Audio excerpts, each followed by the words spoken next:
Robert, good morning from New York. What's the latest where you are? Yeah, Hena, I mean, just the big takeaways from those comments that were made by the defense secretary just a short while ago. I mean, you listen to the scope of this operation here, some facts that you pointed out, that this took months in order to get to this point. But the logistics, the start to finish of all of this, planes taking off from Missouri, flying nonstop to the region, refueling in air multiple times, dropping their payload on multiple sensitive sites, and leaving Iranian airspace without even a single shot fired from Iran, to our knowledge here. There's certainly a direct operation and direct strategic goals that come from that, but there's also the implicit message that the United States attempted to and likely did send with that operation there, is that it is their position that they can touch anywhere in Iran, and they have the capabilities to do it all the way from Missouri to some of the most fortified positions in Iran, in this region here. Pretty striking when you think about it that way. Then there's also the element here, Hena, is that you look at the landscape of the region today. Look at these satellite images of what transpired here in Iran and what's left of some of those facilities there, the massive craters in the ground. If you look at the entire landscape of the Middle East here today, there is a confluence of sentiments and emotions. There is certainly anxiety from some allies in the region. There is anger from some adversaries. There is a lot of bravado. There is a lot of posturing around the region. But through all of that, you heard the defense secretary say the back channels are still open between the United States and Iran. They are still hoping for a diplomatic resolution to this.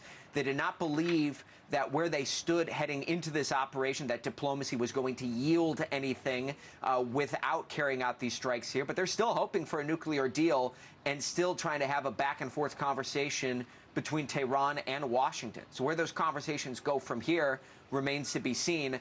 But there is that distinction that we've been talking about here, Hena, between what is said in the public domain and what is said behind closed doors in those back-channel lines of communication. That is where the important conversations are taking place at this hour. And you said that in your reporting. You've been on the ground in Tel Aviv for over a week now. Robert, I have to ask you, after these overnight strikes that we saw, can you give us a sense of the mood on the ground?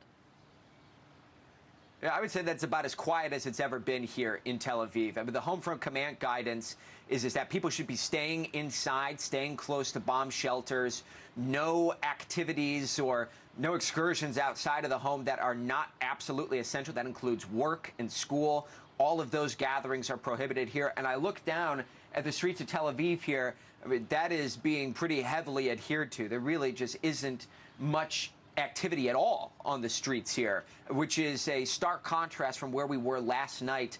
And I think that something else here, Hena, as well, is that, further underscoring the collaboration between Israel and the United States, this issue of diversion that you saw with the B-2 stealth bombers leaving Missouri but going west towards the Pacific, for all of us to wonder if this was a move of posturing. Well, it appears though the Israelis likely played some role in this as well, because the home front command guidance last night was nothing is changing. Go about your business as it would be normally. And then you saw these operations carried out here. Now we live in a different world today, Hena, and everyone is on edge waiting for what comes next. Hena? Robert, I was watching your reporting overnight, and you were showing some of the strikes above you. Please continue to stay safe. Really tremendous reporting. You and the team. Robert Sherman will check in with you all morning long. Thank you again, live on the ground in Tel Aviv. Thank you for watching. Subscribe below and download our NewsNation app right now on your phone, and you will get fact-based, unbiased news for all Americans.